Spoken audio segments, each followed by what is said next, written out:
The US has vetoed a draft United Nations Security Council resolution demanding an immediate and permanent ceasefire in Gaza, along with increased humanitarian access.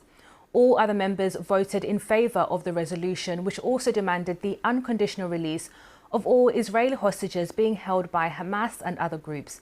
But Washington said the resolution drew what they called a dangerous false equivalence between Israel and Hamas. It comes as Israeli tanks and troops continue their advance on Gaza City.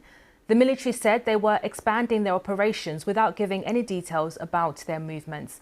But international concern about the Israeli offensive is growing. Earlier, a UN official described the situation in Gaza City as nothing short of cataclysmic. At the United Nations, an American official explained the US decision to veto the resolution, claiming it wrongly legitimized false narratives benefiting Hamas. U.S. opposition to this resolution will come as no surprise. It fails to condemn Hamas or recognize Israel's right to defend itself, and it wrongly legitimizes the false narratives benefiting Hamas, which have sadly found currency in this council. It was the sixth time the US had cast a veto in the Security Council over the war in Gaza. This was the response of some of the other participants. L'extension et l'intensification.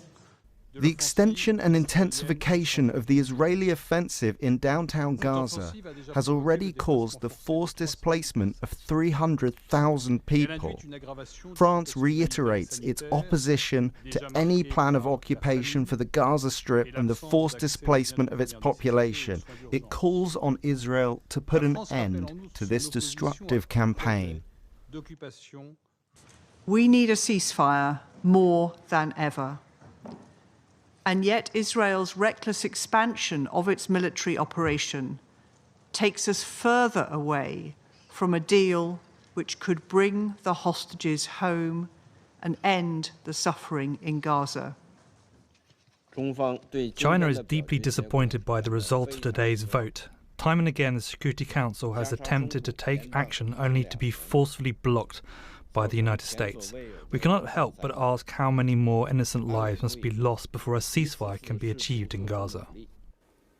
Meanwhile, thousands of Palestinians are continuing to be displaced by the Israeli bombardment of Gaza City. Many are fleeing south towards Al-Mawasi, an Israel-designated humanitarian area.